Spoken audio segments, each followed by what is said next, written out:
प्यारे बच्चों, आज हम क्लास 12th मैथमेटिक्स का नेक्स्ट चैप्टर है, चैप्टर नंबर 5 है, जिसका नाम है सततता एवं अवकलनीयता यानी कंटिन्यूटी एंड डिफरेंशिएबिलिटी।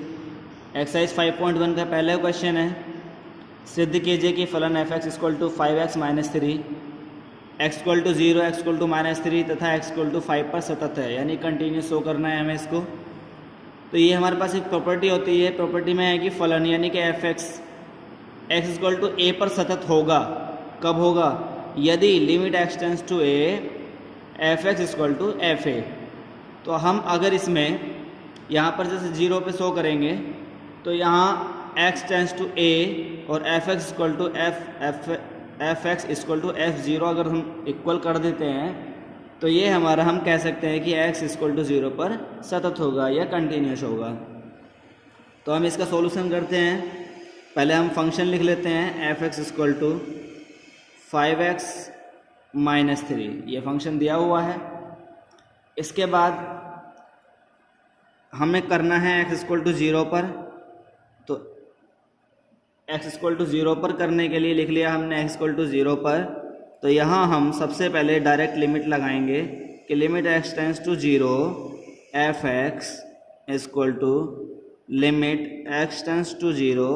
अब f(x) क्या है? x टेंड्स टू 0 का मतलब है कि x की जगह 0 रखना है, हमें 0 पे शो करना है लिमिट।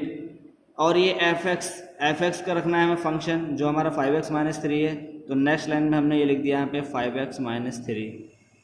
अब यहाँ हम डायरेक्ट रख सकते हैं, x की जगह 0 इसमें फंक्शन में रखेंगे, लिमिट हट जाएगी। तो 5 × x है, तो ये हो जाएगा 5 × 0 - 3। तो ये हो जाएगा आपका 5 की 0 में मल्टीप्लाई होगी 0 - 3, और 0 - 3 होता है -3। इसके बाद हम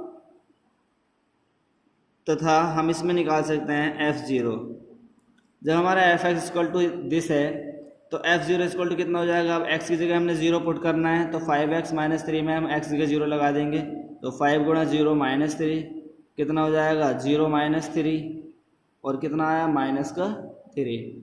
तो हमने देखा यहाँ पर कि हमारा limit x tends to 0 f(x) जो हमने ये निकाला था, ये भी -3 आया है, और ये बराबर है किसके? f(0) के, ये भी -3 आया है।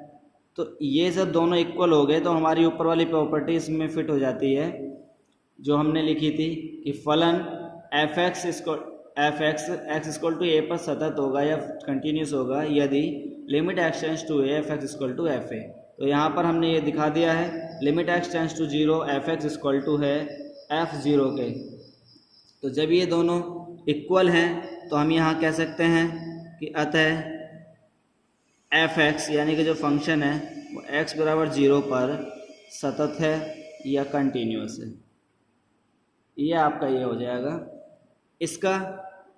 इसमें हम निकालेंगे, अब पहले निकाला अभी x = 0 पर, अब निकालेंगे हम x = -3 पर, क्योंकि क्वेश्चन में हमारा दिया हुआ है। अब यहाँ निकालते हैं हम x = -3 पर। इसमें भी वही काम करेंगे, लिमिट x टेंड्स टू, ये पहले 0 रखा था, अब यहाँ पर हम -3 रखेंगे। देखिए पहले हमने 0 रखा था, अब x = -3 रखेंगे, तो यहाँ पर हो जाएगा limit x tends to -3 function f(x). अब यहाँ ये हमने निकालना है, तो इसको हम ये लिख सकते हैं, लिमिट x टेंड्स टू -3 और फंक्शन है हमारा 5x - 3।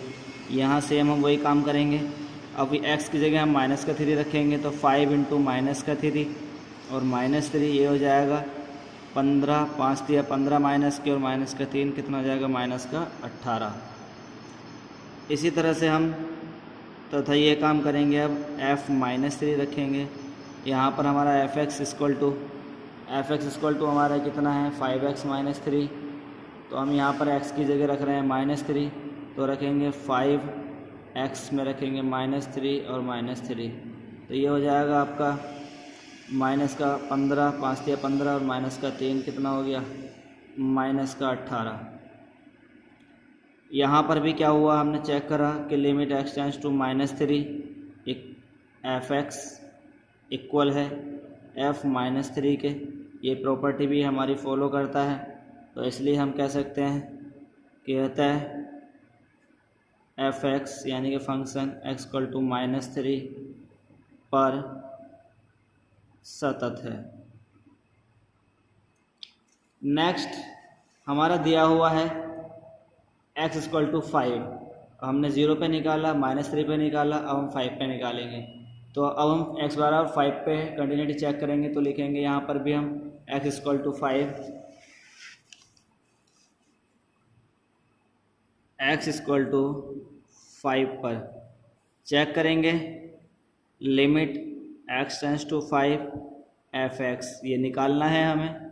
Limit x→5 f(x) function है हमारा क्या 5x-3, यहाँ पर हम रख देंगे x की जगह 3, लिमिट हट जाएगी तो 5 × 3 -3, 5 × 15 और -3 कितने हो जाएंगे आपके 12।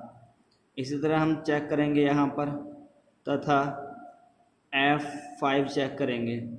f5 में भी हम यही करेंगे, यहाँ पर रख देंगे x की जगह 5, सॉरी हमने यहाँ पर भी 3 रख दिया था। तो देखिए हमें x=5 रखना था, तो 5 × 5 -3 होता, तो ये हो जाता 5 × 5 -3, यानी 5 × 5 = 25 और -3, और 25 में से 3 गए तो 22 बचते हैं। यही हम यहाँ करेंगे f5 = 5 × 5 -3, 5 × 5 -3, तो 5 × 5 = 25 और -3, और 25 में से 3 के कितने बचे 22।